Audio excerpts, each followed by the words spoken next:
Araw na naman ng sunugan. Sa bunutan, sa sunugan, mahabang history. Narito na yon. Narito na siya ngayon. Sa Sunugan HQ, parating Saturday, September 14th, merong Luxuria versus Luna na magaganap. Luxuria, what are your first thoughts? Statement. Ayun, punta kayo September 14 para panoorin yung unang FMC tournament na magaganap dito sa Pilipinas na dapat noon pa. Yun, subaybayan nyo kami. Okay.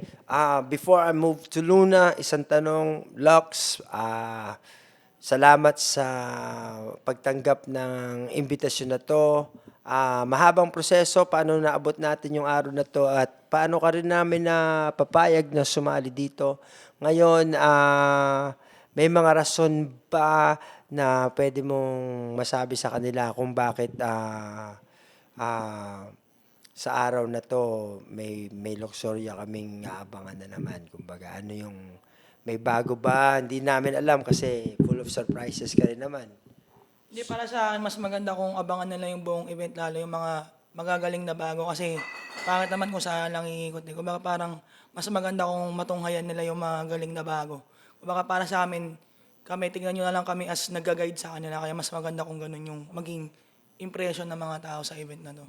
So baybayan nyo kami bilang buong mga FEMCs na lumalaban. Yan na, nanggagaling sa isang respetadong MC sa mga liga, isang Luxuria, Luna. Si Luxuria isang pangalan na matagal nang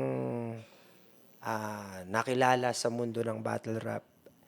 Oportunidad mo na magpakilala at nagka-chance ang makatapat ang isang Luxuria. Ano naman ang nasa loob ng isip at yung damdamin na ang makakatapat mo ay si Luxuria?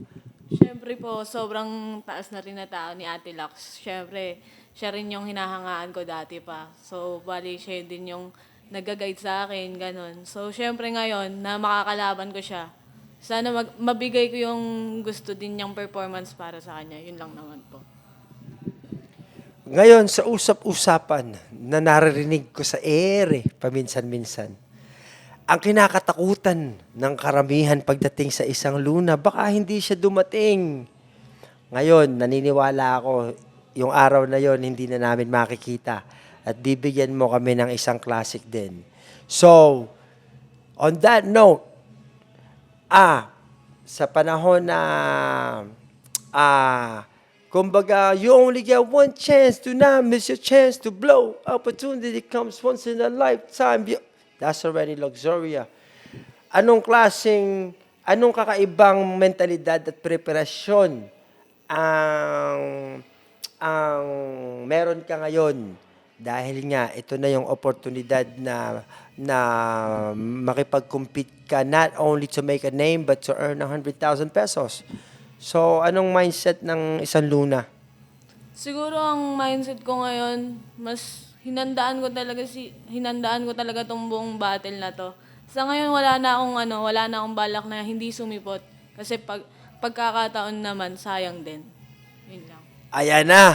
Ayoko nang patagalin to kasi ang importante ay yung mangyayari sa araw na yon. Kasi ano man sinabi nila ngayon, it's yet to be seen. Araw na naman ng sunugan, maraming aabangan.